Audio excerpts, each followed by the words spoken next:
we doing ready for bed? We're doing Or we still have them on? Mavol Chokhmat Kabbalah. We're doing Klalei Milhamot Hashem. Vino Madonai Eloheinu Aneinu Maaseh Adeinu Konina Aneinu Maaseh Adeinu Koninu. Charlie, you have a person to dedicate to? All right, we'll start.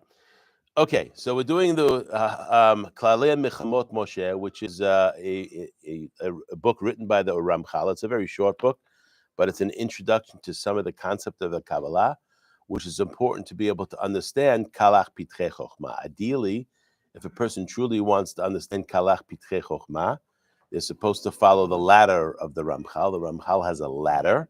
First, we start with Mesilat Yesharim. Otherwise, you're Be'emah. You don't deserve to learn Torah if a person doesn't have good behavior, right? First on the ladder is what we call it is Derech Hashem, right? Derech Hashem we discussed is the way Hashem connects to us. It's from Hashem's perspective how He connects to us. That's Derech Hashem. What's Mesilat Yesharim? The other way. It's how we connect to Hashem. Okay, so there's Derech Hashem. Then there's Da'at Funot. In Da'at Funot, he answers 4 of the more, shall we say, complicated of the 13 Ikareha Emunah. He answers questions. He answers about the 4 that are the more complicated.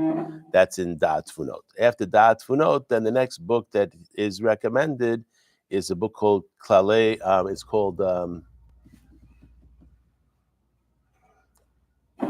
Rishonim. That's the 3rd book that he recommends, okay? And then the last one is Kalach Pitrei Chochma, 138 openings of wisdom. So in order to get a proper understanding, because if we're going to do this sefer, we have to have certain basics down. It's like a crash course. So that's what we're going to do. We're doing Klalei Milhamot Moshe, and it's imprinted in the beginning of Rav Shariki's version of Kalach Pitrei Chochma. So we're up to the Im Tomar, we're up to the page 22. The Im Tomar, if you're going to say, so the Ramchal is trying to explain how does one, since we have a mitzvah, the Yadata Hayom, V'Hashivota Ela Levavecha, we have a mitzvah that we have to know, right? V'Hashivota Ela Levavecha, Ki Adonai Hu Elohim B'Shamayim Yimalas Atach Enod. We have to know that. Where does one know that? How does one know that? And he started off by saying you can't know that from the simple meanings of the Torah, the pshat of the Torah. The pshat of the Torah deals with 2 things. Deals with the mitzvot and deals with the sipurim, the stories of our forefathers, right? Which is also halacha, because all of Derech Eretz can be learned from the behavior of the forefathers. But that's not necessarily going to give you b'hashivot. It's not going to give you the information you need to know God. Okay? So then he goes and he says, so even if you think about the stories themselves and try to think about them, of course, contained within the stories is many sodot, but you're not going to get it from the pshat. So he says right away that from the pshat of the Torah you cannot learn it. In fact, the Gaon Mevilna says that the only way to truly understand the pshat of the Torah is through the sod. A person who wants to study the pshat of the Torah but doesn't know the sod just doesn't really know what's going on. So first, the person has to go through the 4 levels, get to the sod, and then go back to the pshat and see what it's really saying. Start from the sod. No, that's a Sfaradi. Sfaradi starts from the sod. How do we know that? How do we know Sfaradi starts from the sod? Samach, Pei, Resh, Daled. Sfaradi, right? Sod, right? Pshat, Remez, Drash. Okay, Pardes is the right Pshat, Drash, Remez, Pshat, Remez, Drash, and so on. That's the proper. What's that? It's a joke.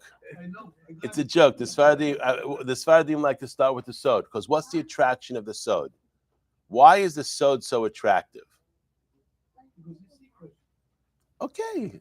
Do we need to know the secrets of the American government? Is that something we're so interested in, or the secrets of Israeli Knesset politics? I don't think we would be here on a Sunday, 10:30, listening to Israeli Knesset secret politics over there. What makes it so attractive? Because within us, we have a neshama, and the neshama wants to get close to Hashem. And whether the person covers up their neshama with lots and lots of nourishkeit and nonsense, the bottom line is when the neshama hears the sod, it almost can't hold back. There's an attraction of that because when a person learns the sod properly, this is what brings a person close to Hashem. And this is how one fulfills the mitzvah.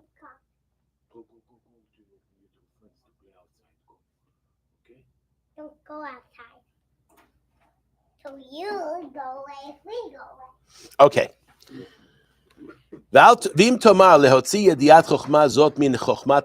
Maybe you want to say, like a scientist, I can learn this from nature. I can learn this from studying physics and mathematics and chemistry, right? It's called chokhmat hateva. Okay? Maybe you can learn it from that. And by the way, the Ramchal, unlike what we see nowadays, where people think that the only thing you have to study is the Torah, as far as many of our Chachamim, including all the Chachamim of the Talmud, they understood science of their day as well as anybody else did. Right? So Chokhmat, mathematics and chemistry and physics, right? Exactly. These are all ways to get close to Hashem. It doesn't give you the secrets necessarily, but these help you because when you study that, you see marabu ma'asecha. Why are you studying it? If you're studying it to deny God, you're going to find lots of spaces in science to deny God, especially if you don't want to think. But if a person wants to find Hashem, okay, not to the detail he's talking about, but you'll be able to see when you understand nanoparticles and you understand the humongous expanse of the universe, you think about things like that, you recognize this is just, it gives you an appreciation of the Creator. Okay?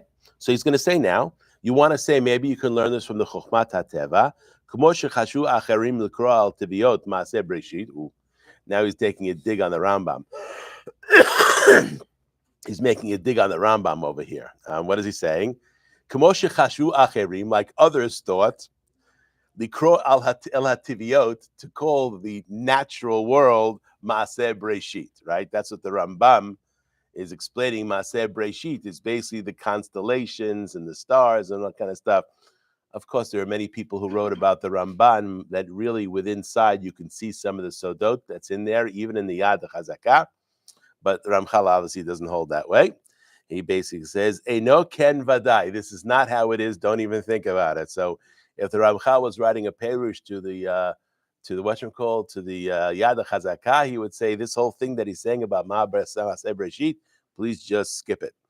Sharei gam kofrei hashgacha. Even those who deny hashgacha, right? The ones who say the world was started and goes on its own and God is not involved, right? Yitbodenu al hateva. They base it on the teva. So the teva can't be this tool that one can get to Hashem because it's got a double way. You can go to close to Hashem or not. So he says this is not. Adrabah hem omrim olam ki minhago noheg veolech. Well, what do the TVOs say? What are the people who are scientists? They say the world is going according to its pattern. By the way, that's all science can say because that's all science can talk about. Science cannot talk about things that happened once in history. Science, in order to be functioning properly, there has to be the ability to repeat it. If you have a study and the study shows X, you have to repeat the study to show it again. You can't just rely on one observation. It has to be something that observed more than once, right? That's how science is based, okay? If I take, like the volcano when you were your kids, right? You took, what did you take? Vinegar and baking soda, right? You mix them together, it explodes, right? Okay, right? Now, if you do that 100 times, what happens? The same thing. It'll happen over and over and over and over again, which means that's what science can comment on. Science can comment on things that are visible, that are observable, okay? Even in fancy ways with electron microscopes and things like that, has to be observable and repeating. Science can make no comment about a nes nigla. An open miracle, science cannot comment on that because that's something that happens once in history. Science has nothing to say about that. If they were intellectually honest, they would admit that. Instead, what they do is they try to say, well, you know, Kriyat Yamsuf was the tsunami that happened. Hamayim lahem choma miminam umisimolam. Let's translate that. The water was a wall to them on the right and the left. That is not a tsunami. Okay, so anyway, like I said, if a person wants to dig himself a grave, they can fall in it.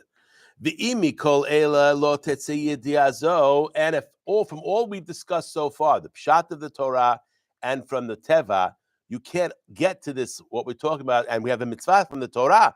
You have to learn this. You have to know this. It's not enough to believe it.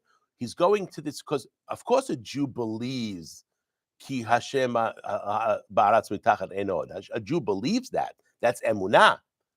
But he says that we have a mitzvah from the Torah not just to rely on emunah, but to progress to the level of yedi'ah. What is yedi'ah? We have to know it, right? Or experience. Exactly. Very good. Adain mutal alecha lekayam mitzvah zo. You still have to fulfill the mitzvah. So we already said pshat doesn't work, and the and the teva doesn't work. That tzarich timtzeh derech lekayama. We have to find a way to be able to fulfill this mitzvah. And the Ramchal will say, and this is the only way is through chokhmat ha'emet. That is the only way a person can get to v'yadat hayom. That's why the Ramchal has the audacity to say that if a person says, I'm not interested in studying the Kabbalah, translated, that means I am not interested in studying emunah. I don't think any Jew would say that, really. I'm not interested in improving my emunah. Most Jews would say, I want to get better at that. But the reason what they're hampered is because they don't study Kabbalah. Why is it so important now to study Kabbalah as opposed to any other time in history? Emunah is getting harder. Why is it getting harder? Current events. What's that? Then you're much more susceptible to it. Okay, all correct answers. What else? The further you get from the source, the harder it is, right? Not to mention, over the past 100, 150 years, there's been an explosion in scientific knowledge. Things that people used to be terrified of, like thunder and lightning and things like that, we can explain these things scientifically, yes? So that being said, as the knowledge of the secrets of the scientific world increases, there has to be balance. What's the balance? What balances, what offsets the increase in secrets of the scientific world? Because there's nothing wrong with studying science and the secrets of the scientific world, as long as it leads a person to emunah. The trouble is, he just said, it can lead a person to the wrong place. Right, let's think about it. If you look at the scientists from the Middle Ages, they were all devout Christians. No. Raphael, Michelangelo. I'm not talking about Michelangelo as a painter. I'm talking about Newton. Isaac Newton was not an atheist. Most of Copernicus was not they disagreed with the church being dogmatic about things. They expected the church to be able to explain the church. They expected the church to be able to explain why, to me, it looks like the sun is not in the center, the earth is not in the center of the universe. Scientifically, they're able to show that. And because the church were full of a bunch of ignoramuses, they couldn't answer the question. So instead, what they do is they shut up the messenger. But most of the scientists of the Middle Ages were devout Christians. They were just pursuing science for the right reason, and they came to conclusions that were against what the church had to say, and the church was too stupid to be able to answer those things. Yes?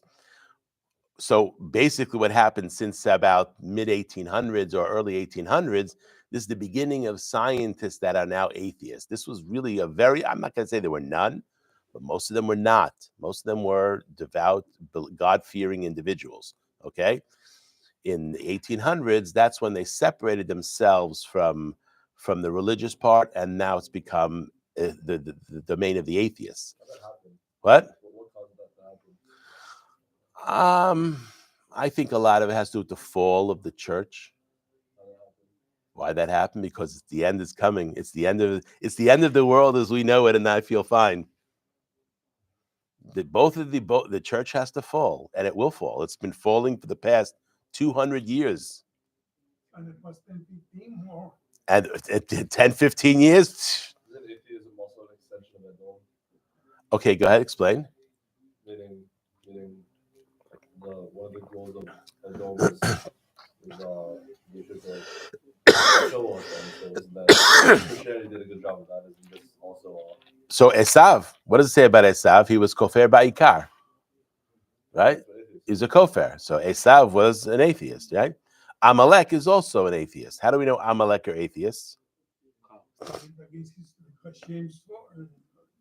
Okay, but so did Midian go against Hashem or Moab. They weren't atheists. Right? What does it say? When did Amalek come to the Jewish people? The first time. When they were car towards Hashem. No, you're thinking about what it says in Parashat Ki Tetzeh. I'm looking what it says in Parashat Beshalach.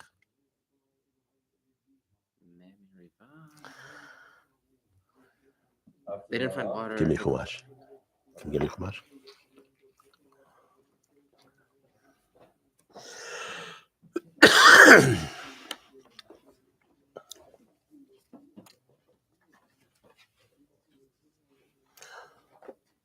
God always sends an enemy to the Jewish people, and within the enemy is the secret to why we're having trouble, where our spiritual deficit is. The enemy is there to teach us what our spiritual deficit is. Let me have it.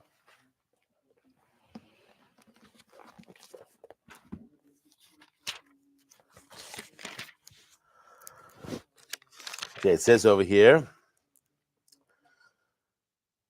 Okay.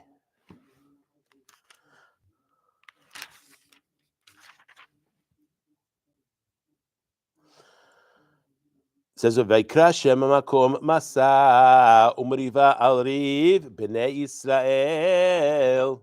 Riv bnei Israel, and then it adds, "Ve'al nasotam et Adonai lemor," and they tested God. Hayesh Adonai bekirbenu im ayin. What does that mean? Is Hashem with us, or Is Hashem close to us? That's what the Jewish people said. Is Hashem close to us? Vayavo Amalek vayilachem im Yisrael befidim. When a Jew is wondering if Hashem is close, this is what brings Amalek. You're testing God. God said, and he said in our parsha, "In Bekerev Haaretz, I'm Bekerev Haaretz," right? I'm not far away. I'm as close as you want me to be. It's not me that's causing the relationship to be problematic between me and you. It's you that's causing the relation to be problematic. I am there 100% for you, as long as you want me to be. And if you don't want me to be, and you doubt that I'm close, Vayavo Amalek. That is the story throughout history. Amalek comes for other reasons as well, but that's one of the major reasons. Choser emunah. So if we see Amalek is rearing his head, what do we need to do? We need to focus more on Yirat Shamayim, emunah. This is what we're missing. Which parasha it is? This is Beshalach. We'll read it in 2 weeks. Next week. This week is Bo. Sorry, about 2 weeks. 2 weeks. This Well, this is Bo. But next, they have Beshalach at the end of Beshalach, and that's what brought Amalek the first time. And what does it mean by Yilachem im Yisrael birfidim? What is rifidim? What's that? For death, chasing. Okay, but it says, I forgot where, it's amongst the Chachamim, it says that they looked and could not find a place that was named Rifidim. Oh, sorry, Rifidim is not in Basurim. So what is Rifidim? Rafu yedehem min haTorah. Their hands were weak. Which means they let the Torah go. What brings Amalek? When the Jewish people are not studying Torah. Rafu yedehem min haTorah. They allow their hands to become empty of the Torah. It slipped through their fingers. That brings Amalek. And why is the Torah so important? Because it constantly reminds a Jew that we have a special relationship with God. And it's not just all fun and games. It's a special relationship that comes with it, tremendous responsibility. Anyway, so the study of the Kabbalah is very important because as we get closer to the Mashiach, the emunah is weakening, unfortunately. Like we see, what happened in last week's parasha? What does it say? Let's look inside. V'lo shamu el Moshe mikotze ruach ma'avodah kasha. Right?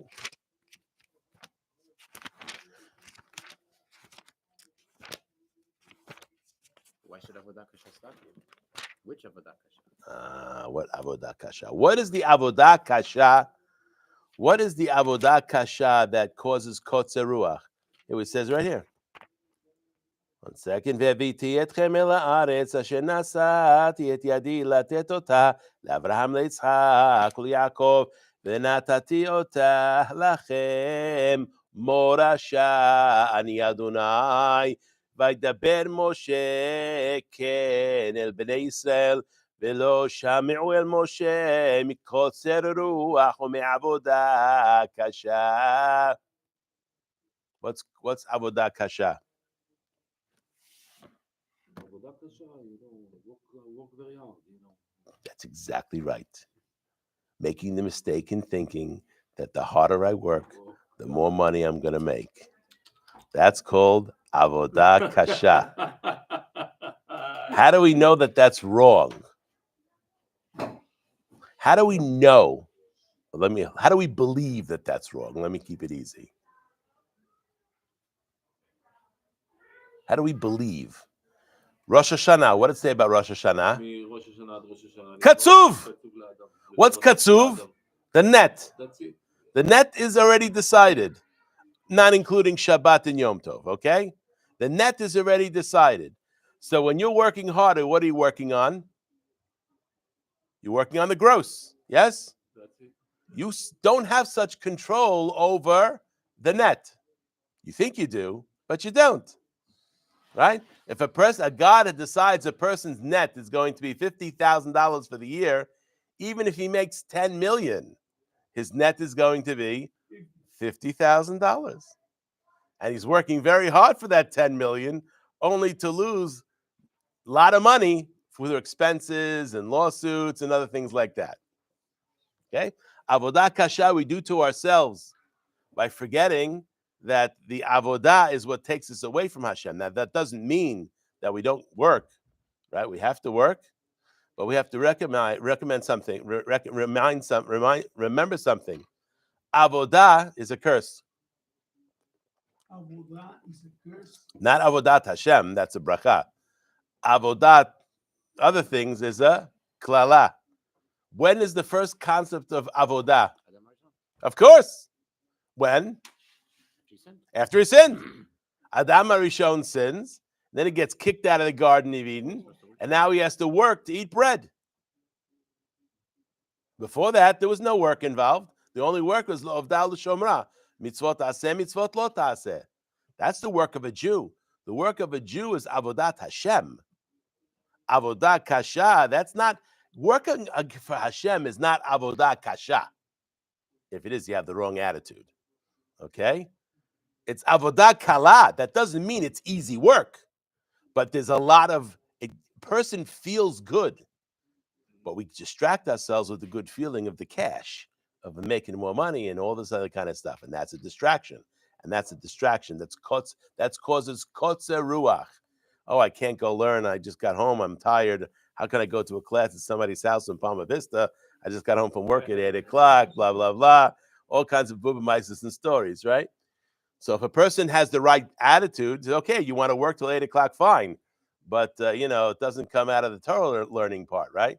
Well, my favorite is when, women, I said this in the ladies class I gave, I said that, women want to encourage their husbands to learn. Very important.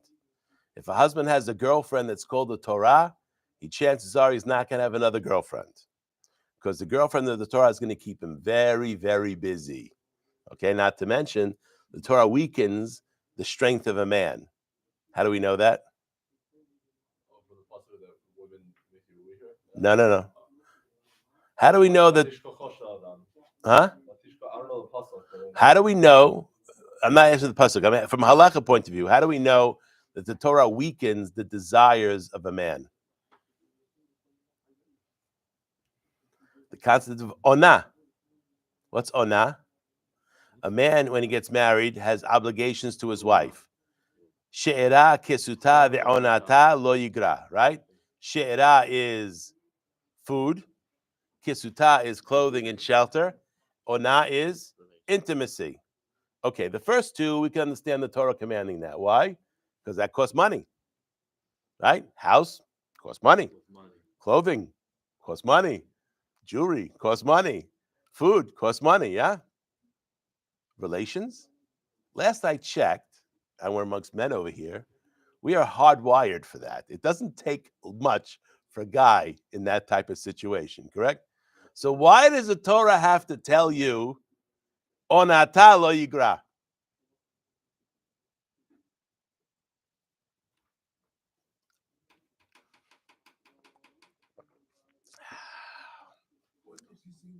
The Torah says, her time you shall not decrease.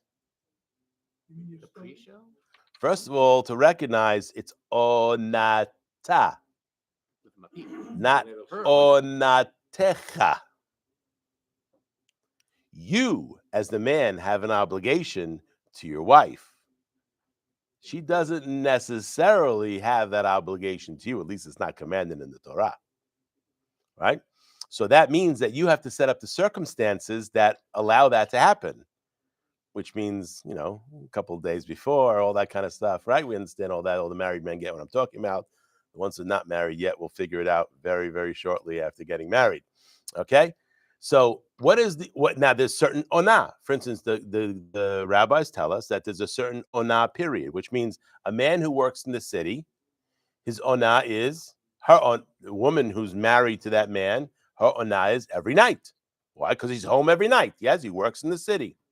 What about a man who works outside of the city, works in a different city? The ona is every other night. Why? Because presumably he's away some nights, so he can't be there for her during that time. What if he's a sailor? His ona is once every 6 months. Okay? A woman, let's say her husband is working in the city and he's making not such a good living. Okay? And he says, honey, you're not going to guess. I got an opportunity to work on a boat. Okay? I'm going to make 10 times what I make, but the problem is I'm not going to be around for 6 months out of the year. He cannot do that without her permission. Why? Onata lo yigra. Because now she's only going to be having intimacy once every 6 months as opposed to once every night. She can say no. And then you have to say, sorry, Charlie. And hopefully your wife is more concerned about that than she is how much money you're going to make from being on the boat for 6 months. And I promise you, it's not a good thing for the relationship if your wife says, you know what, you go on the boat for 6 months.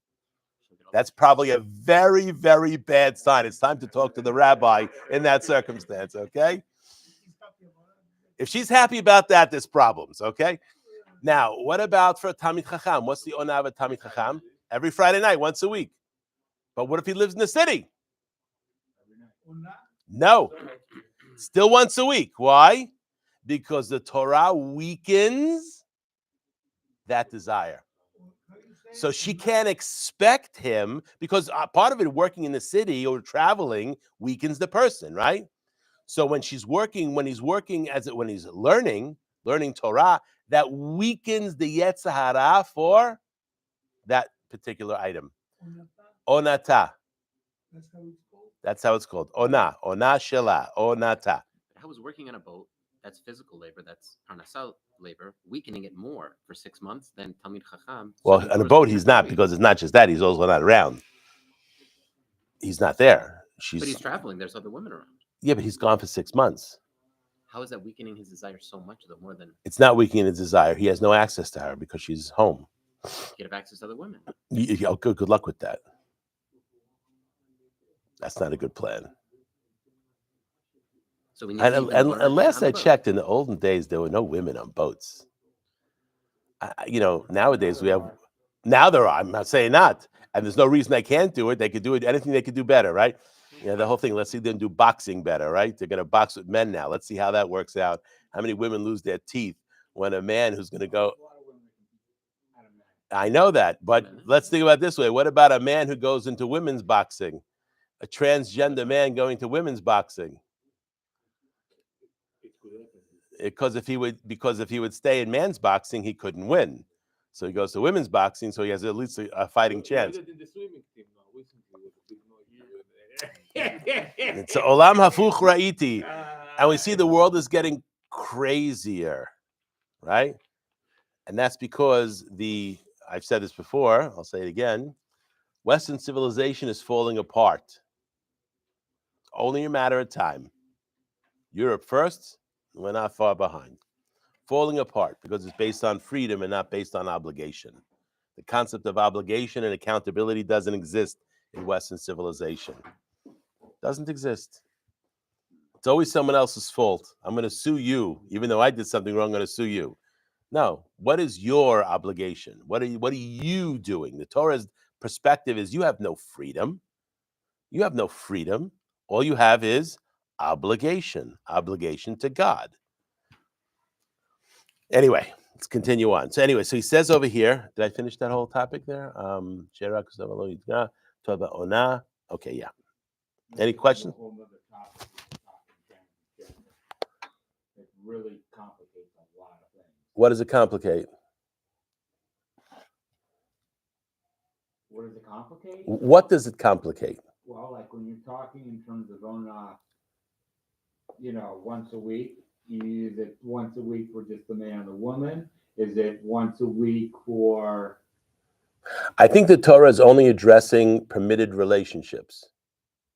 No matter what it It's not addressing forbidden relationships. Absolutely. To gay people, right? There's no concept of onah there. The Torah is only addressing permitted relationships. Because as far as the Torah is concerned, the onah for two gay men is never. There's no onah. There's no permission for relationship in that way. Doesn't mean they can't be good friends. Doesn't mean can't they live with each other, but they can't have relations. I'm going to take it a step further. Just taking it way out of perspective because this is something that's going on now. Yeah. You've got somebody that's born. Now, are they transgender when they're born? No. Okay. Right. When they die, they're transgendered. How do you bury them? Because, were they known as a man or as a woman? Because in Torah, you're not supposed to bury a man and a woman next to each other unless they're married. Right. Good question. Getting married, or alternative lifestyle is what I like to call it. Alternative lifestyle. Let's put it this way. I know this is that gets really complicated because how's that all going to... It's probably not a good idea for people who live an alternative lifestyle to be buried next to each other from a spiritual point of view. But they're spiritual here now.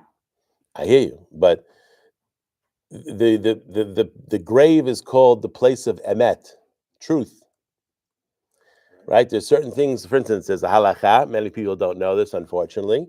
You're not allowed to put a Gentile date on a tombstone.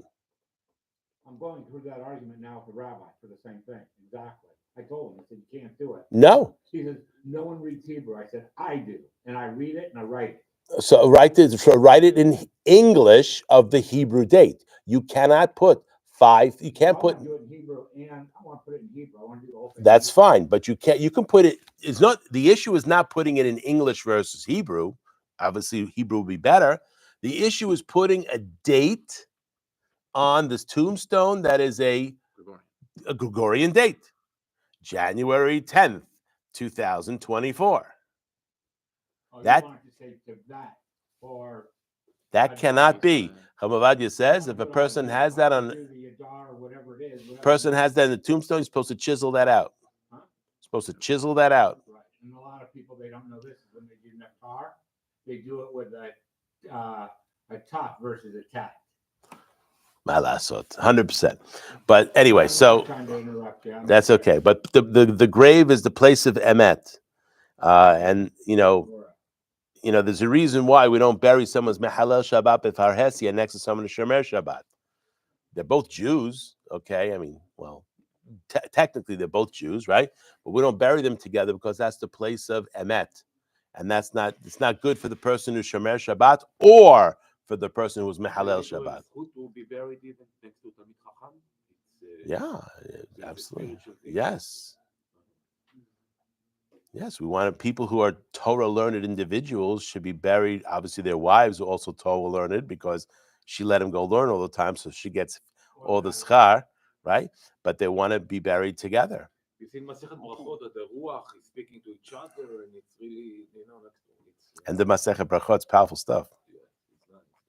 Before you get into the marriages. That's another problem. Right. I'm doing all this. Sorry. Another problem. Interrupt you, Rabbi. That's okay. Another problem. All right. So anyway, I think when the Torah is talking about these marital obligations, it's only speaking about permitted marital relations, not forbidden ones. Okay. Let's continue on. Don't apologize. So the only way, he says, to arrive at the Yadata Hayom is through Chochmat HaEmet. Ki hi hamegale umodia inyan ze ha'imiti shel hashgacha v'kol ha'talui bazeh.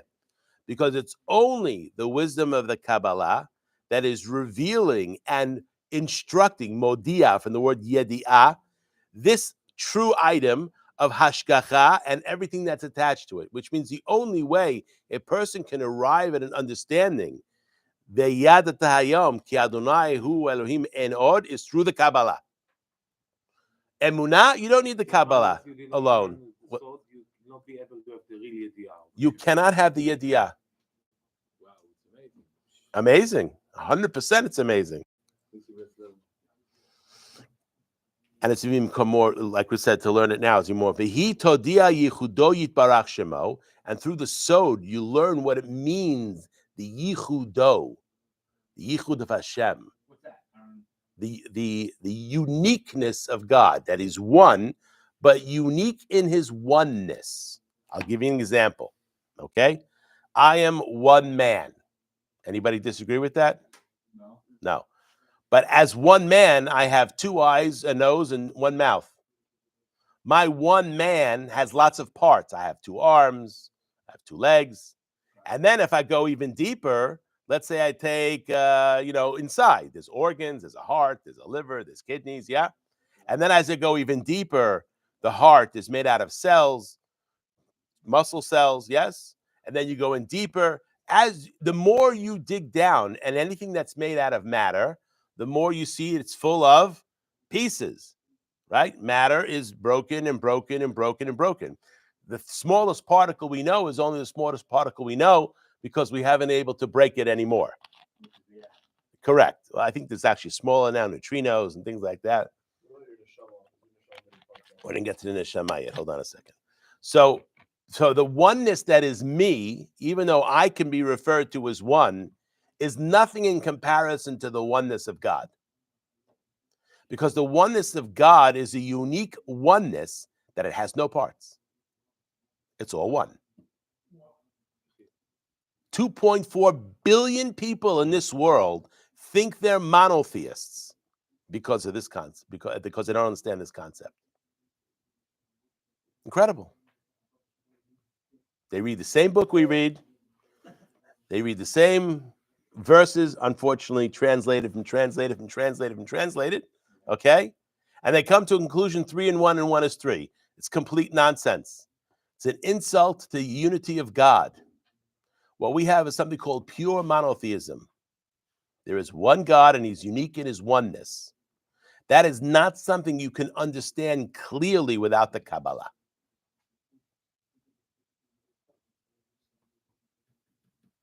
Let's continue on. B'chol hatzdadin she'efshar lachashov. It's a oneness in all of the different aspects that one can think about. Ki chol inyana hu rak zeh. Now he's going to summarize. Lehodia hayichud ha'elyon baruch Hashem karaui. To teach about this yichud ha'elyon, this unity, this exalted unity, as it's appropriate.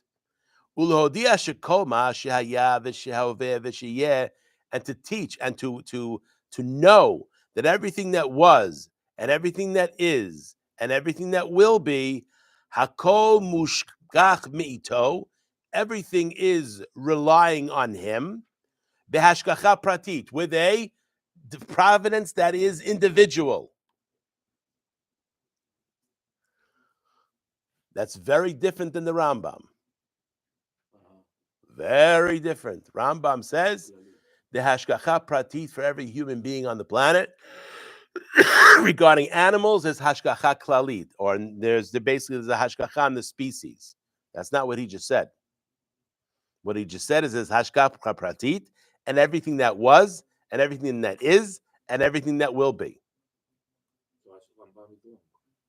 Rambam is wrong on this particular topic. Because they didn't have a tradition. That's interesting because everything in the Yad Chazakah supposedly had a tradition. The problem is that the Rambam, his teacher, the Rimigash, actually his teacher was probably his father, who was taught by the Rimigash, who was taught by the Rif, okay, didn't have this or didn't teach it to him. I think he left Spain when he was young, right? He left Spain in his 30s, right? So I don't know what happened, but he did not learn this. I'm not saying the Rif didn't have this information. Maybe he did, but he didn't teach it to the Rif Migash. I don't know the whole story there, but the Rambam clearly didn't. So presumably what the Rambam tried to do is ask around. So he got teaching from what they thought it was for the ones who didn't have access to the Kabbalah. And also, in the Yad, he also mentioned Maaseh Bereshit in the first two Prakim. I know. Again, in the Moreh, everything in the Moreh is his own shikul dat. That he writes very, very clearly. Nothing in the Moreh he received from a teacher. Wouldn't that, what you read in the Moreh, indicate that the four first Prakim of the Yad were also based on his own shikul dat? Meaning the parts that are about Maaseh Bereshit, Then why wouldn't he have said that in the introduction? Because he says in more Nevuchim that No, but when he's writing in the Yad, he's writing halacha. I have to think about that. It's always bothered me, to be honest with you, because there are things in there that are just mistaken. It's a good question. I don't know the answer to that, but he would have written that. Why didn't he write that? By the way, the first couple of chapters over here is my shikul dat, or is not oh, you're saying if you wrote the more Nevuchim, I'm not going to read it here. correct. Maybe in the Yad he was defining what it was in the. I think he was basing it on what he learned from his teacher. And it just so happens his teacher did not know Kabbalah. So since his teacher didn't know Kabbalah, he can't know Kabbalah, right? So Rambam was smart enough to ask or to have learned with his teacher about these topics. When he went through the Mishnah in Hagigah, he'd have to figure out what Maaseh Bereshit, Maaseh Merkavah is, right? Okay, he didn't have access to Rashi. Rashi said that the Maaseh Bereshit is what? Is the name of 12. A name of 40, one second, the name of 12. That's what Rashi says. Rashi says, Maaseh Bereshit is the name of 12. And he says, Kegon Sefer Yetzirah. That's what Rashi says. That's the Ana B'Koach. No, 42. Okay, one second. Bring me a Gemara Masechet Hagigah.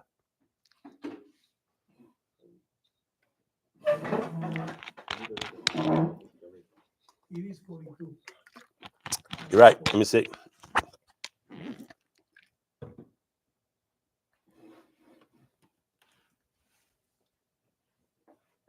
Every day you keeping a shiur? Every day. Not every day. If we have praying here every day, I can give share every day. Well, you want to come? When I'm not in New York. 42. I got it. That's what Rashi says.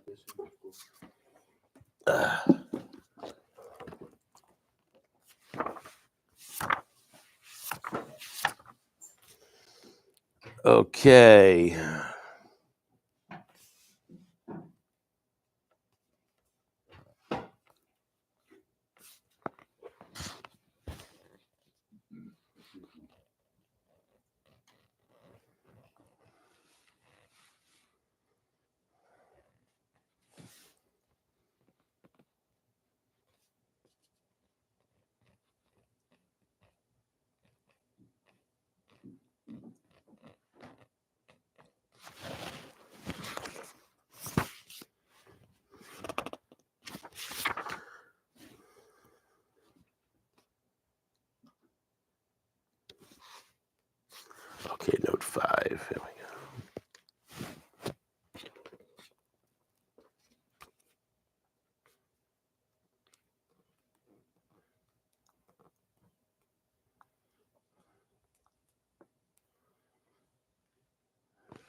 Okay, it's a big long thing over here.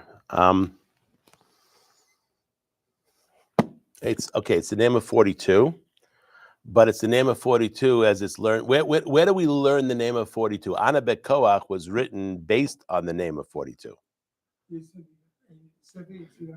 But how do we learn it? How do we learn the pasuk? Where do we learn these 42 letters?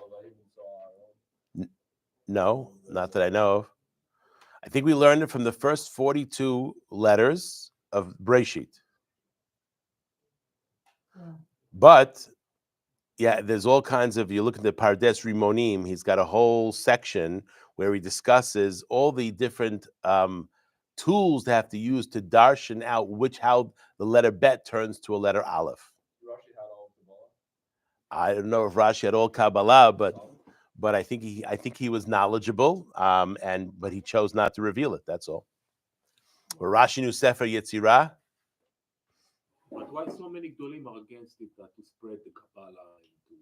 Which Gdolim? Like you're saying here, Rashi, that he had the knowledge, that if it's so important. So we have to. So important. That's a great question. Very good question. So the answer to that is, different times in history. There's early on, for instance, in the time of, let's say, Rashi and the Rishonim, they were not allowed to reveal it because we have a Mishnah over here that specifically says you're not allowed to be Doresh, Maaser Breshit, Maaser Merkava.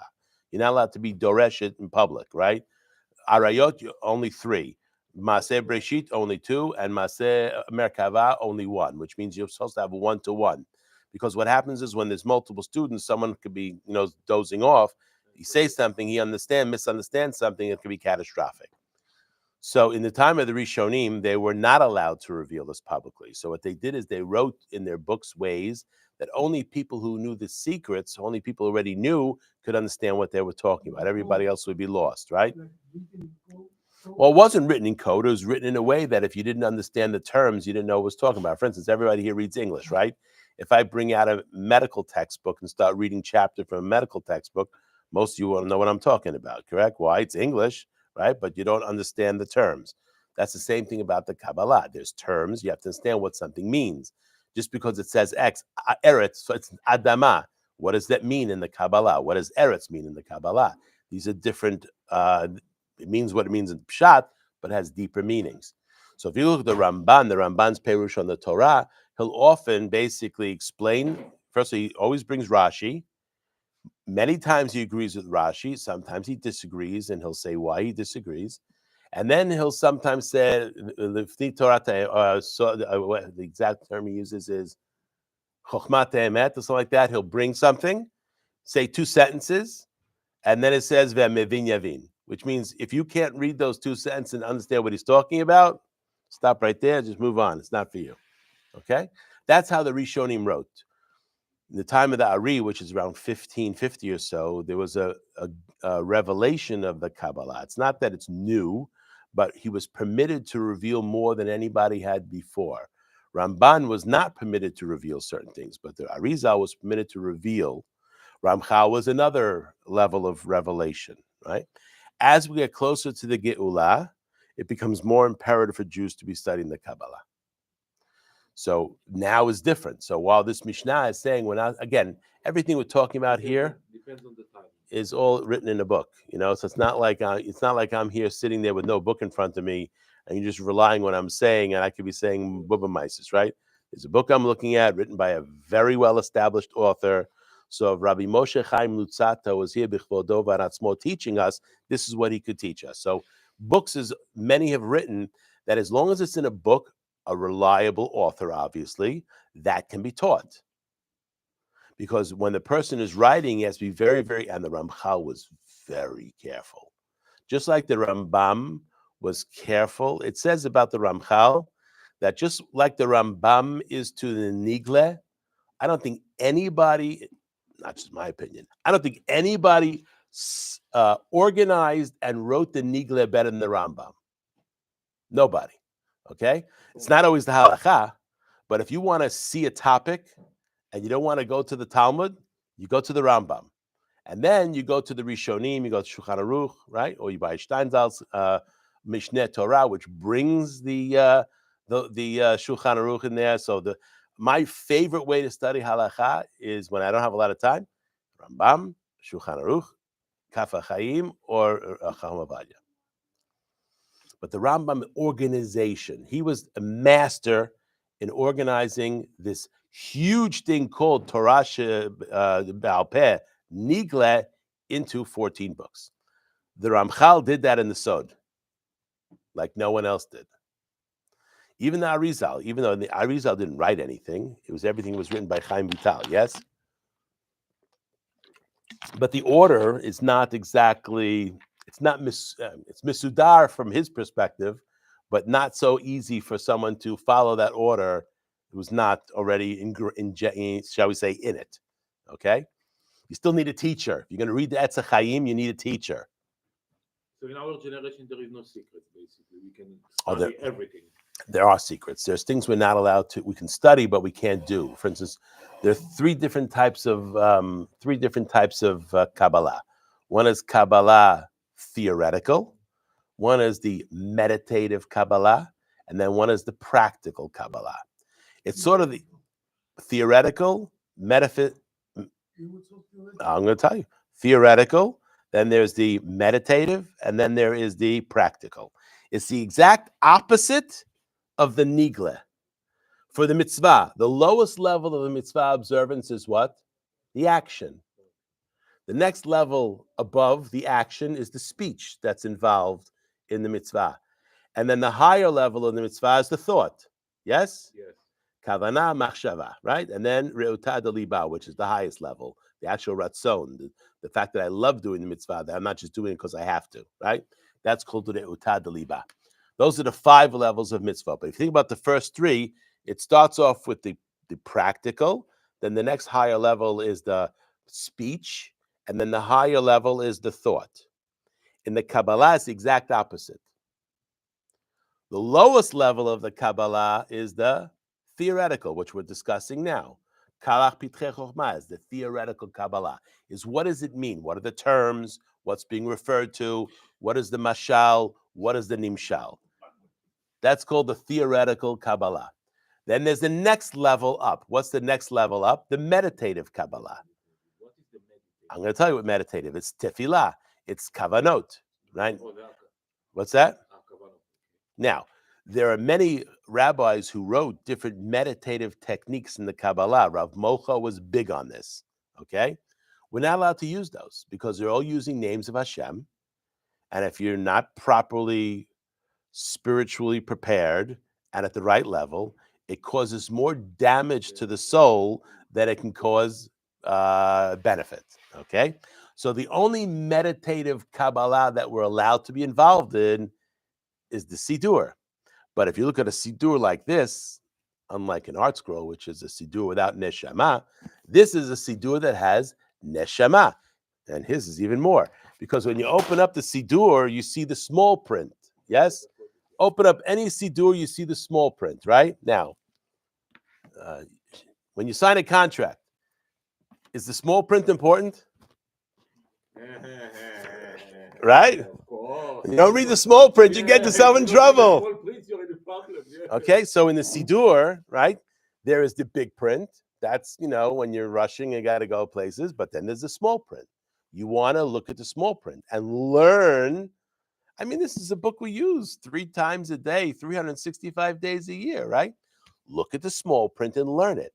Because this is basically all. So we are still keeping us in a certain level. You're telling me, yes, you're allowed to know. This is meditative. This is okay.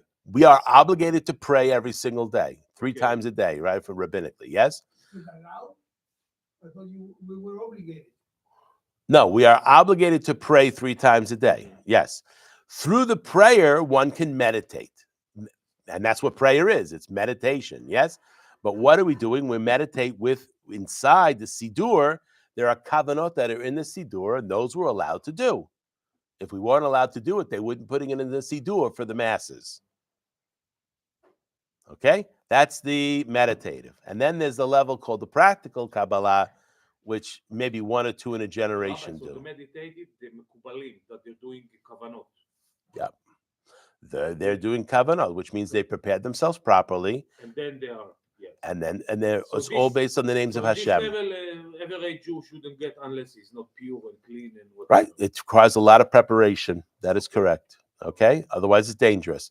The practical Kabbalah is even more dangerous than the meditative. That's when you're trying to use the Kabbalah, trying through the techniques of the Kabbalah to make things change the nature. Right? That one or two in a generation are allowed to do that. That's it. And they're never allowed to do it for their own benefit. That's a good way to end life quickly, and not a good way. What's that? Didn't Elisha do that? What's that? Didn't Elisha do that? Elisha. For his own benefit, he split a river. Okay, I'm not going to talk about Elisha. Elisha's a prophet, so that's a different. I'm talking about since the destruction of the first Beit HaMikdash, when there is no more prophecy, that is all done. Now, and let's think about one other thing. I said this before. We understand in the time of the Mashiach, yes, we're going to get prophecy back. Yes, All over. yes, they're going to be prophets again in the time of the Mashiach. There's going to be prophets, right? Thousands of prophets, like there were in the time of the Tanakh. Thousands of prophets. They just don't have all writings that were for all history, right? If one wanted to learn how to be a prophet, first of all, is there a concept of prophecy school? Yeah, it's called Bnei Nevi'im. You look in the Tanakh, there's a concept of Bnei Nevi'im. What are Bnei Nevi'im? The students of the Nevi'im. So a Navi that was a senior prophet would have apprentices. So the prophets would teach others. Obviously, a lot of it is What you can study being a prophet. So well, what did they learn? What? That's a good question. So here's the question: what did they learn? What they teach in prophecy school? You don't have the vision. What do they teach in prophecy school? Nevuah. Thank you. Where's okay? So if we're going to be prophets again, we're going to have to. That's contained within all these books. There has to be the secrets to prophecy. They're preparing themselves that one of them might be. I'm asking you, what was the syllabus in prophecy school? What's the syllabus? It's a. How do you explain that? They're gonna teach what you call When a teacher wants to make a lesson plan, a curriculum. Okay, so what was the syllabus or the curriculum? What were the required readings for prophecy school?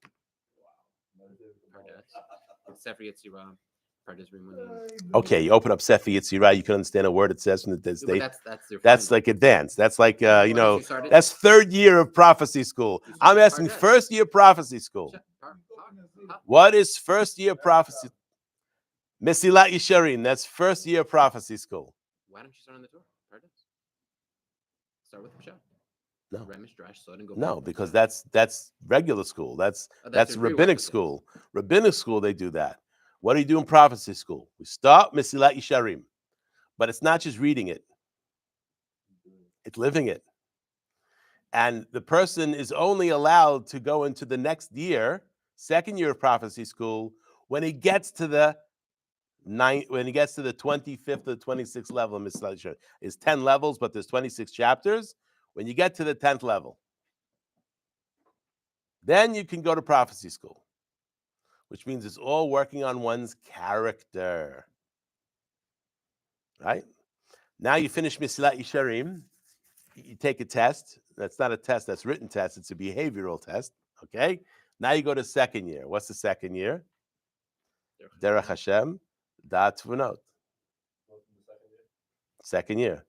Third year is Kalach Pitkei Chochmah, which means the keys to prophecy are contained within the Kabbalah only.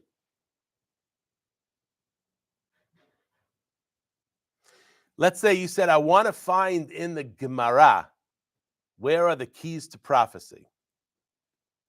Is there an answer? What's the answer to that? You heard me say it before, so be quiet. Where are the keys to prophecy in the Gemara?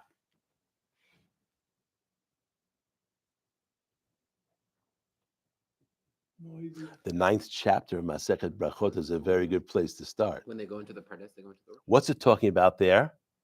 Chalamot. And it's talking about not just chalamot, but interpretation of What happens if you're dealing chalamot. with somebody in Rabbi Ben Chanina? So you see, within the Talmud is agarita. What's the purpose of the agarita in the Talmud? Fluff? What is the purpose? What's the purpose of the agarita in the Talmud? You know what I mean by the agarita? There's the halacha, there's the shakla and tarya, that's for the halachic derivation, and then there's the stories and legends. To get the nimsha. Why would Ravina Rav Asher put into the Gemara agarita?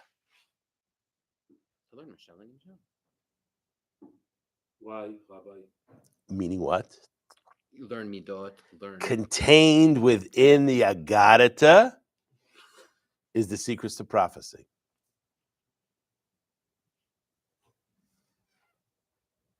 Midrash. Wow. All the things that people just blow I have off. just a minute. Oh, it's just a medrash. Oh, there's an agarita coming. Viter. Let me go to the halachic next. I want to learn, it's just, and nobody stops to say to themselves, it's the same shas. How could you say viter? You can say you don't have the patience to learn it because your brain is not hardwired for it. And that might be true. Then you go viter. But it's not a chisaron of the agarita. It's not a chisaron of the midrash. It's a chisaron of the person. As it says in the Torah, ki lo davar rek hu mikem. It's not, the Torah is not considered something empty. Mikem. What is mikem? If you see something in the Torah that looks empty, you need to understand one thing. The emptiness is not in the Torah. That's exactly right. Mikem. The emptiness, the rek, comes from you.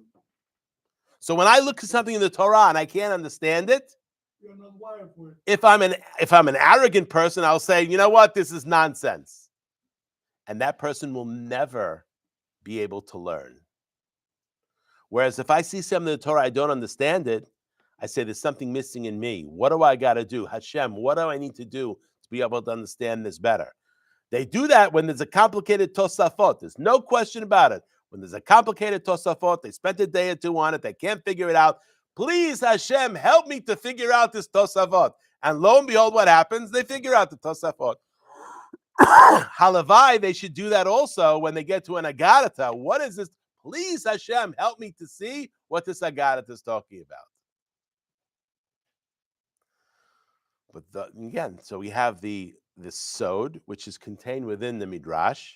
The sod is contained within the agarita, and the sod is contained also. If the best place to look if a person wants to study the concept of prophecy, the best sefer to read, Yeshayahu, Yirmiyahu, Yechezkel, also books that none of us pay enough attention to. Yes, I don't know why.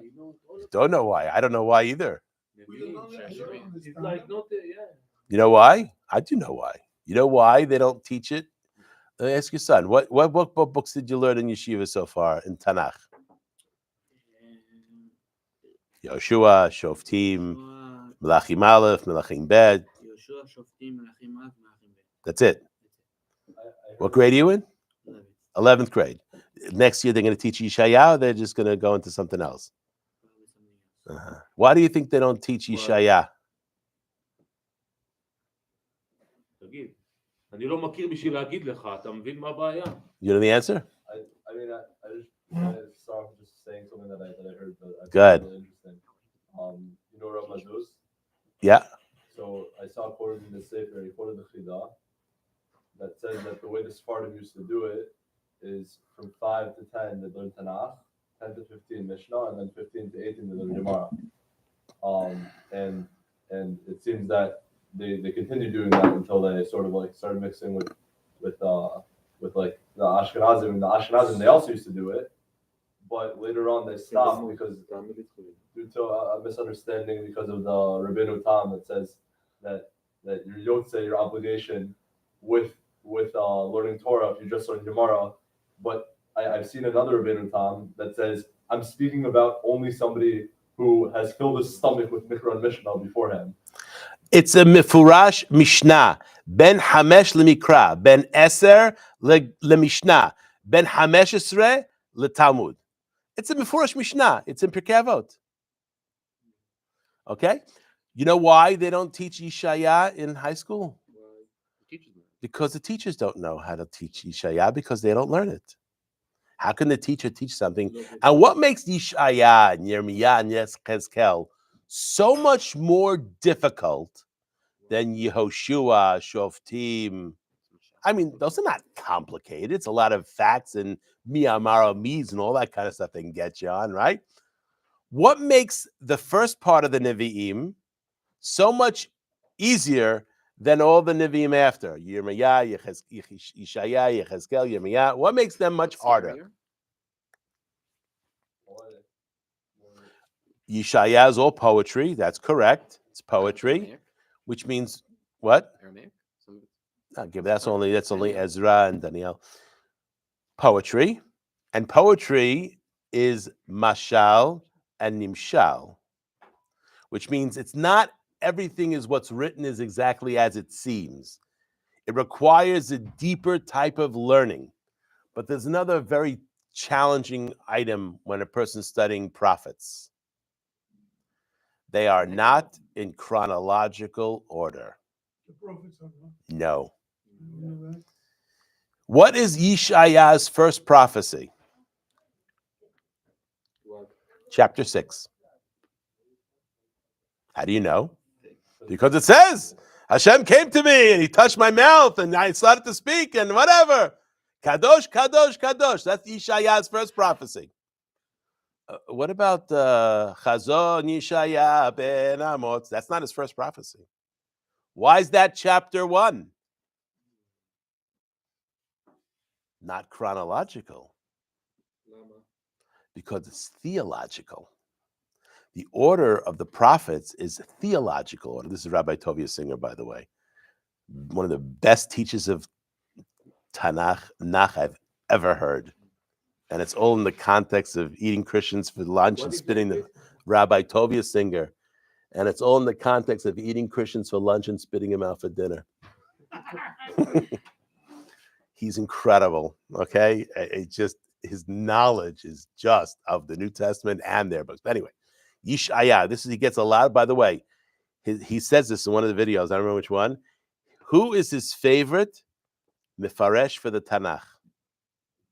That's right. Abarbanel. Because Abarbanel looked at it, first of all, he was persecuted by the Christians, so he had a lot of things to write about how wrong they are, right? But Abarbanel had this vision, and he explains how the Yeshaya is not, and all the prophets are not chronological. Not to mention, in order to understand Yeshaya, you need to know what time he was living in, who is he talking to, who is the king, which means you have to already know Shmuel Aleph, Shmuel Bet, Melachim Aleph, Melachim Bet, right? You have to know the times that different prophets are talking in. And you also have to have studied Divrei HaYamim, which nobody studies.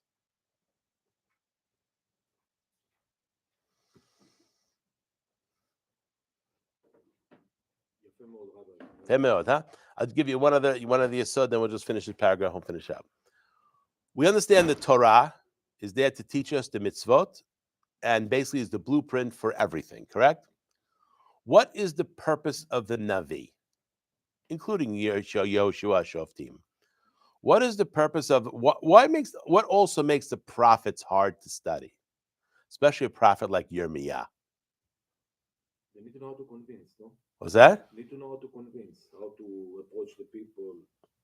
And Yirmiyah had a hard time because the people didn't like to listen to him. Because he got some bad news. Oh, Yeshaya also had bad news, but they didn't string him up. Why didn't they string up Yeshaya? No, they were also Rishayim in his day. He lived in the time of Achaz. What gave Yeshaya the ability to go to the king and say, "You're a moron"? Oh, he was part of the king's Of course, he's part of the family. Yeshaya was close to the family. He was a part of the Melucha. So he was like that religious guy that keeps coming to the family Thanksgiving dinner and keeps preaching the Torah, and everybody just knows he's crazy, but they invite him anyway because he's part of the family. Yirmiyahu was a Kohen. He had nothing to do with the kingdom, right? And unlike Yeshayahu, who primarily went to the kings, Yirmiyahu went to the people. And the people didn't want to hear what he had to say. Wow. So anyway, the prophets are there to tell us where we are sick. The Torah tells us how we're supposed to live our life.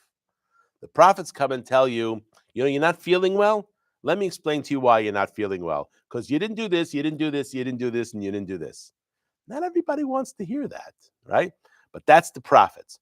What is the Ketuvim? Why do we separate the Torah into Torah, Nevi'im, and Ketuvim? Number one, has to do with levels of prophecy. Moshe Rabbeinu, the greatest level of prophecy ever. There's one category that is one prophet in it. It's called Moses. That's the highest category. The Nevi'im are the next category, and the lower category are the Ketuvim, which are Ruach HaKodesh. Okay? Now, in the Ketuvim, what is the purpose of the Ketuvim? If you look at Divrei Hayamim and you look at Melachim Aleph, Melachim Bet, it's the same information. Why is it being repeated? What is the purpose of the Tehillim? What's the purpose of Mishlei? I know what the singer says about it. That's what I'm looking for. What did Rabbi Tovi say about it? To solve those issues that come up. It's to tell you how to solve the problem. It's the medicine for the illness. So in Navi, it's telling you what the sickness is. The scriptures come to tell you how to cure the sickness. Of course, the way to cure the sickness is go back to following the mitzvot. But the scriptures tell you how that sickness can be better. And that's why people love to read Tehillim. Because it's medicine. It's medicine for the soul. Mishlei is medicine for the soul. Shira Shirim is medicine for the soul. What's that? Okay, that's not alone. That's not enough. Because most people don't understand Tehillim when they read it. Even if they're reading it with the translation, they don't understand it. What are they missing in Tehillim? Why is it so hard to understand? Why is the true understanding of Tehillim escape most people? Well, they could read it in English. They can understand it. Or the people's fluent in Hebrew. It's also very cool. It's the names of God. Tehillim, the names of God in Tehillim. There are many names of Hashem in Tehillim, right? A person has to understand the names of Hashem in order to properly understand Tehillim. You think that's the main issue? That's the main issue. In fact, that's the main issue for the entire Tanakh. How can a person understand the Pesukim without understanding the names of Hashem? And they're in the tefillah every day too. And they're in the tefillah. How does a person approach God and talk to him if you don't understand the name you're referring to? It's better to sit and start learning the names. That's right here. Yeah, the book right here. What is the name? Shari Oram, make another plug for that one. So I was reading Tehillim, and I was like, in my mind, it said Hamas, and when you read the Tehillim. So I don't know what the connection was with. Hamas means thievery, robbery. Okay. They have a good name for themselves. Yes. That's in English, by the way, also. Although not with the This Perush. is not the one in English. No, that's Hebrew, all Hebrew. Where is the one you had in English? I left it home today. I didn't bring it. Send him a picture. Amazon. You have It's to called send- Gates of Light. I know, but I didn't find it. So you need to send me a picture. Send me a text message. I'll send it to you. So, and what is this book? It's telling you the names of Hashem. That's also the Kabbalah. Why? What name? What's it referring to? What does it mean? Why that name specifically in that pasuk?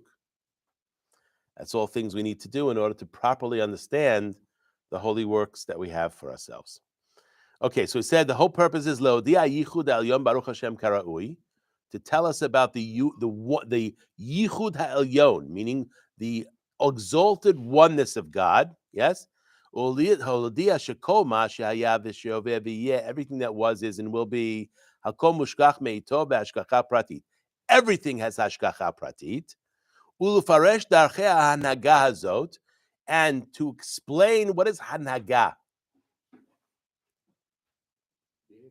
government. From the word minhag, right? What a person does, right? So there's hashgacha, but there's hanhaga, which means Hashem runs the world. Hashem is not just mashgiach. Let's think in a kosher restaurant. You have a mashgiach, yes? The mashgiach, with the exception of a Sephardic mashgiach starting the fire and being involved in the cooking, right? Generally, an Ashkenaz mashgiach just, starts the fire and just watches from afar. He's mashgiach, but he's not mitnaheg, which means he's not doing the cooking. A Sephardic Mashiach, if you want Bishul Sfaradi, Bishul Akum for Sfaradim, if you want to not have Bishul Akum Sfaradim, the Jew has to be involved in the cooking. The difference. No, because then a Sephardi can't eat it if there's Gentiles there. If all the people cooking are Jewish, it's not a problem, right? But the problem is in many restaurants, the mashgiach is the only Jew in the kitchen. So for Sephardic bishul, there are certain things that Sephardim are much more machmir than the Ashkenazim are, and one of them is bishul akum. Bishul, things that are cooked by Gentiles. Exactly, bishul akum. Things that are cooked by Gentiles, Sephardim are much more strict on the involvement of the person, of a Jew, in the cooking process. It can't just be just starting the fire and walking away. So there's a mashgiach who sort of looks over the restaurant, right? But then there's the hanhaga who's involved, right? Who's doing the cooking. When Hashem works with the world, he's mashgiach on everything, and he also runs the world, which means things happen because this is what Hashem wants. Anyway, continue on. We'll finish up shortly. Ulefaresh al pihem et kol hamasim, and to explain all the things that happen based on these two concepts. Perush habriot sheba'olam, the creatures of the world, the people of the world, or the animals of the people of the world. The chol hamasim asher na'asu bahem, and all of the actions that are done by them. Min hayom harishon ad sof shebahem, which means this is what Hashem is involved in the creation from the beginning all the way to the end, every minute of every day. Ha'oseh bechol yom tamid ma'aseh bereshit. What does that mean? We say it every single day in the tefillah. What does it mean? Ha'oseh bechol yom tamid ma'aseh bereshit. What does that mean? I mean, Hashem created the beginning of Bereshit. I don't know. Every day everything is happening all over again. Kids are being born, the flowers need to grow, That's how you understand it.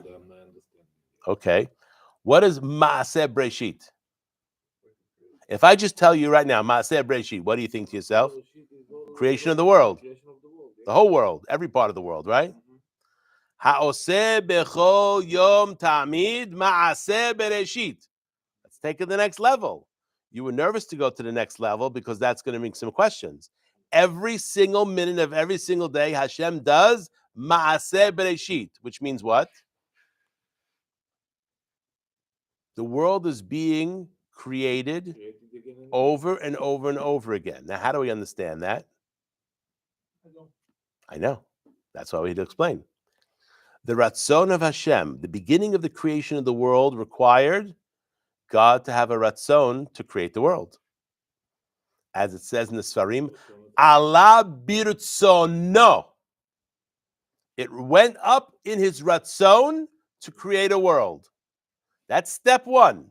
No Ratzon, no world. Right? Allah birtzono. It just so happens when Hashem has the Ratzon for something, immediately it starts happening. Yes? Because that's how he works. Okay? We have the Ratzon for something, but that doesn't necessarily mean it's going to happen. Allah birtzono. That was step one. He had the Ratzon to create a world.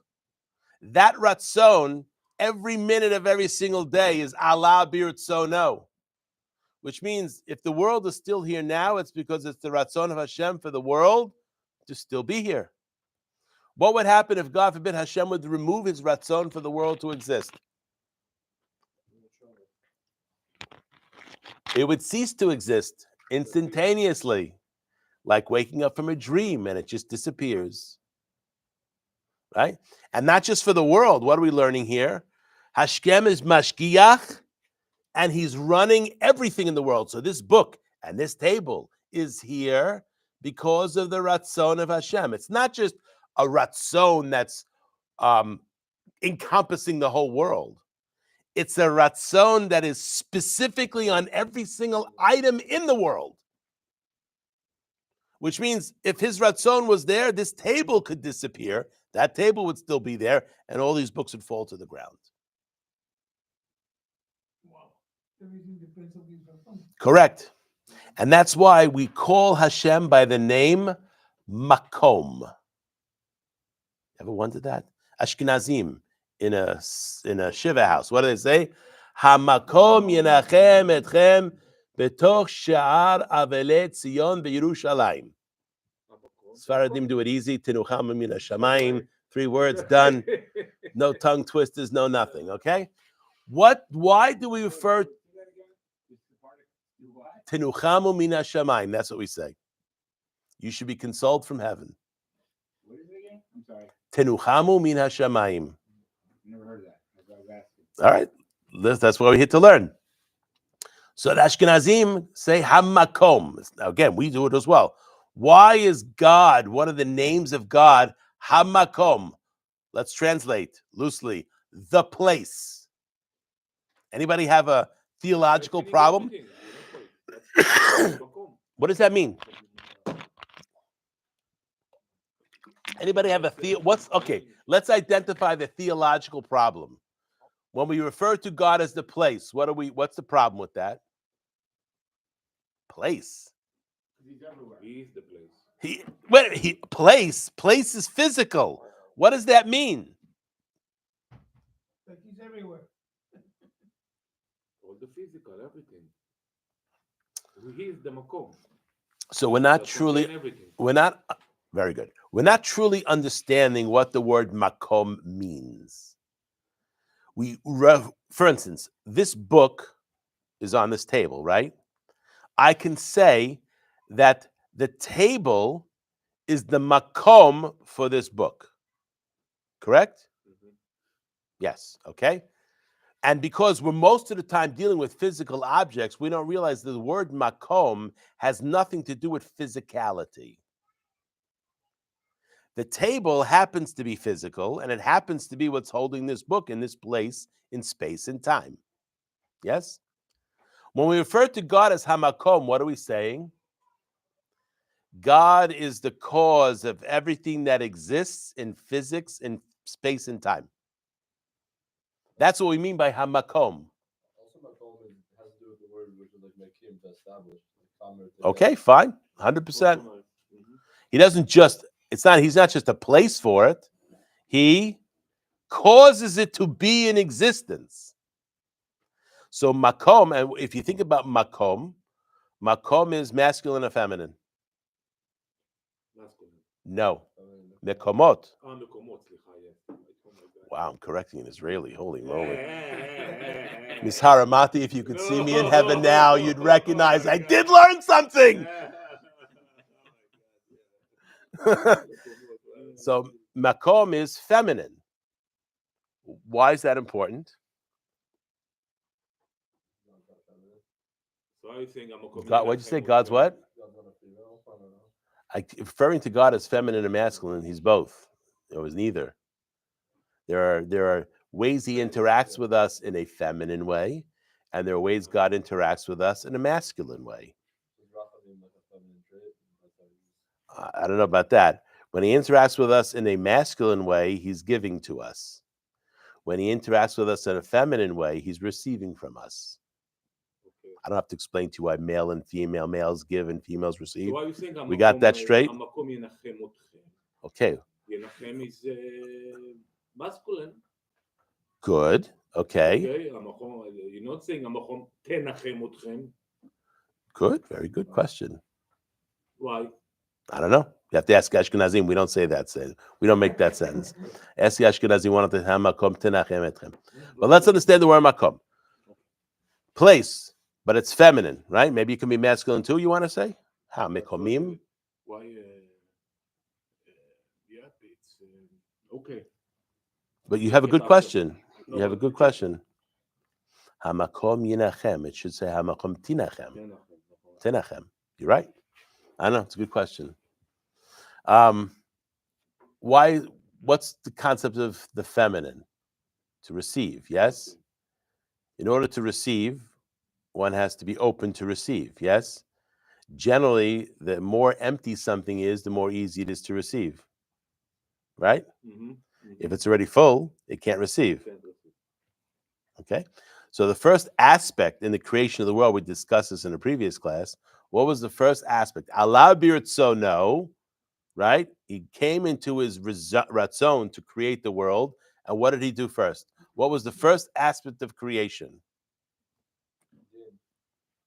Very good. How do we understand that, Dean? How do you understand that? Shvirat Kelim is later. Don't get crazy on me. I know later I'm saying that's how it started. First it Started with Dean. How does it start with Dean? And then, how does it start with Dean? You said the world started with Dean. Hashem created it with just the Midat Hadin. And I got it, but what's the first aspect of what you're talking about? It's not Shvirat Kelim. Shvirat Kelim is later. The Tzimtzum. What is it, Tzimtzum? We have Ein Sof. Yes? Ein Sof, correct? Ein Sof is infinite, the infinite, shall we say. Infinite, no space, the infinite, Ein Sof, and no end, okay? But God's desire was to create a world where beings could exist that were limited. In order to do that, Hashem has the first thing he has to create is the concept of limits. Ein Sof has no limits. Correct? Is it God himself? No. Ein Sof is no. We don't talk about God himself. Ein Sof is the highest relationship that Hashem has with the creation. Is that the first thing he created? Ein Sof is not created. That's kfira. That's why we got to be careful of our terminology. What is the only created parts of the world? Everything from the Bria down. Atzilut, Adam Kadmon, Ein Sof, those are not created. Those are godly. Huh? Always existed. So now we're starting off at the Ein Sof. Before there's a world, before there's only Allah biratzono. He has a ratzon to create a world. What is step one? Step one, if there's going to be beings that have a dependent existence, shall we say, like ours, there has to be limits. So Hashem creates limits. And what does he also have to do? Our actions have to be able to be perceptible to us. What do you mean perceptible? When I do something, it has to matter. It has to be visible. Somebody else? To anybody, to myself. If I am surrounded by infinite, I don't exist. Absolutely not. Finite beings do not exist in the infinite. Right. Their existence is nullified. We have the concept in halakha. They're finite. It's called batel. Batel b'shishim, batel b'me'ah, batel b'matayim. We have the concept of batel, right? So if a little bit of milk falls into a chillin and they get mixed in, what do we call it? Batel b'shishim. What does it mean, batel b'shishim? It doesn't exist.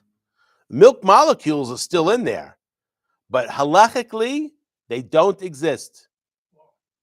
Now, if a person has a milk allergy, anaphylaxis, they shouldn't eat that chillin. Okay?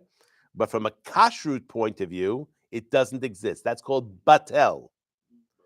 So, and that's what 60 times, right? In the infinite, there's nothing that exists in the infinite other than the infinite. So in order for us to have an existence, God had to kavyachol turn down the lights. Think about this. I have a candle, okay? And I'm in this room and I shut off all the lights. Candle's giving off a decent amount of light, yes? Now I take the candle, I walk outside in the midday sun. Candle hasn't changed, but its light is nullified in the overwhelming and overpowering light of the sun. So in order for there to be an existence of finite beings that have any type of visibility, what does Hashem have to do? Turn down the lights, which means he has to hide himself. People ask, why can't I see God? First of all, you're blind if you can't see God everywhere, based on what we said. If this table exists, it's because God is allowing it to exist, which means God is existing. Yes? But why can't I see him? Because if you see him, then you don't really exist. Lo yid'ani ha'adam v'chai. That's what he told Moshe. Exactly. I don't understand what's the Havamid if you didn't see him if he's not a physical being. Doesn't mean seeing him. It's a perception. Perception. And that perception is limited. We have a limited ability to perceive. Moshe Rabbeinu had the greatest perception of God of any human being ever. Limited perception. Amazing. Okay? And the prophets had a lower. How does the Talmud explain this? Or how do the rabbis explain this? Aspaklaria me'ira, aspaklaria lo me'ira. Aspaklaria is a Greek word which means lens. All the prophets saw God through a cloudy lens. Aspaklaria lo me'ira. Only Moshe Rabbeinu saw God with aspaklaria me'ira. In fact, the Jewish people all saw God one time with a aspaklaria me'ira at Har Sinai. And we didn't last too long in that situation. It wasn't, we couldn't handle that, so we died and we had to come back. Which means in order to be able to survive, what allowed Moshe Rabbeinu to be able to have that perception of God that no other prophet, no other human being ever could have? What allowed Moshe Rabbeinu? I mean, you see when he's early on, he's in the sneh. Okay, he's 80 years old, but he hasn't had any prophetic training. Where did he get prophetic training? In Egypt? I doubt that. Where did he get it? In Cush? I don't think so. Yitro? I don't think so. Where did Moshe get his prophetic training? Why do you think he got it in those places? He didn't. You know? Where would he? Really? I assume he had to get it somewhere. No. He wasn't that kind of direct connection. What quality of Moshe Rabbeinu allowed him to? He said the Shem for Rashi told him the Egyptians when he was in Egypt. Okay, so that's some names of Hashem. Where did you know that from? Okay, and that's Rashi, by the way. It's a good Rashi. It's a good Rashi. I like it. No, I'm not saying it's just a Rashi. Rashi's the best. No way. But let's understand that. But he didn't speak to God then. That even supports my argument even more. That person has to learn the names of God if they want to get prophecy. But I assume that's Where did he learn it from? He probably was in Egypt. I'm just not sure. From who? From the Khartoumim? Maybe Amram? I don't know about that. Maybe. Anyway, let's finish up. So, what allowed Moshe Rabbeinu to be able to see things clearly with Aspaklaria and Me'ira where other prophets could not? Anav mikol ha'adam asher pnei ha'adama. That is the character trait that allows a person to get close to Hashem. Any ga'ava whatsoever, that's a stop. No. So that is, and if you think about Mesilat Yesharim, the goal of Mesilat Yesharim, one of the goals is to make a person's anava very, very, very low. Right? No one can be like Moshe Rabbeinu in anava, and since that's the case, no one can be like Moshe Rabbeinu in closest to Hashem in prophecy. But other prophets approached the anava of Moshe Rabbeinu, and the more anav they were, the greater their prophetic ability. So the world was initially created with din. That's the concept of the tzimtzum, where the lights have to be turned off, which is the beginning of the concept of a gavul, of a border, and that allows finite beings to potentially have an existence. That's what Batala equals Baruch Hu's nevuah, because Anava is Batal. Very good. Very good. All right. Any questions? Got a lot of things to think about. A lot. Thank you very much, Robert.